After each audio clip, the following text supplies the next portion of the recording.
Should we do last call? Sure. Okay, Kirby, you start. Uh, Bitcoin. All right. I should have a Bitcoin one, but it's not that one I have. But I do have something for helping you with your evidence. There's a website out there called opentimestamps.org, and basically it's going to hash a timestamp on your evidence so you can prove that hasn't been meddled between when you show it, especially digital evidence.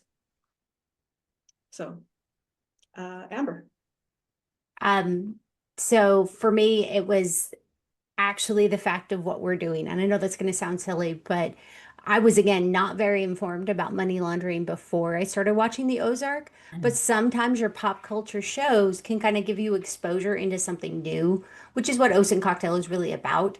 And it's finding those things to say, wow, I didn't know it worked like that, or I'm going to see that perspective now when I do an investigation with this, that, or the other. And it's really opening yourself up for that. Streaming in general, because we're not really looking like no one has cable TV anymore. You're just streaming all the time. The fact we have so much content, it's actually just another playground for education.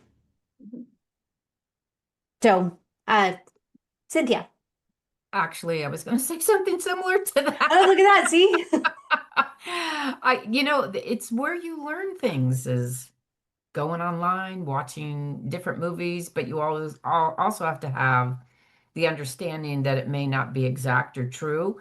But if you're like me, and I know how you guys are, you're going to look that up to then follow up on something and use those skills that instinctively are with us of, is that really true? Is that a misinformation or how Dramatization. skewed is it? Yeah.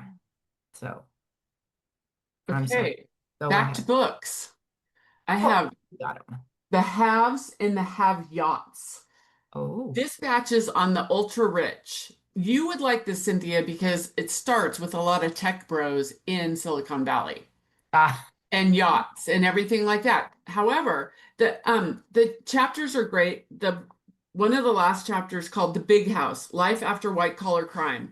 So it's a bunch of columns he's done that he's put together, and like almost everyone in this chapter I know. So it starts with Jeff Grant, who was a lawyer who ended up doing small business administration loan fraud.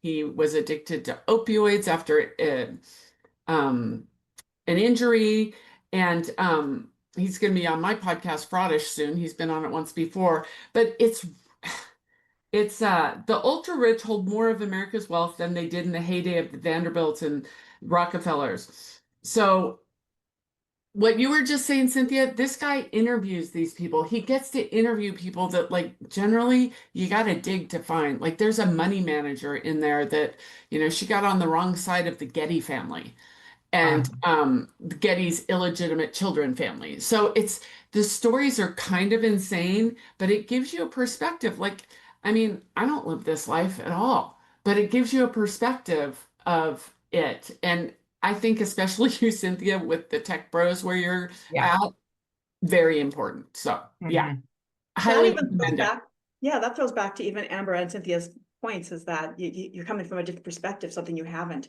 been able Yeah. to. Mhm. Awesome. All right. Well, thanks everyone. Thanks for being here and sitting with us for another episode. And be sure to make sure you go to oceancocktail.com and join our portal. Absolutely. Make sure you subscribe. YouTube. Don't forget YouTube.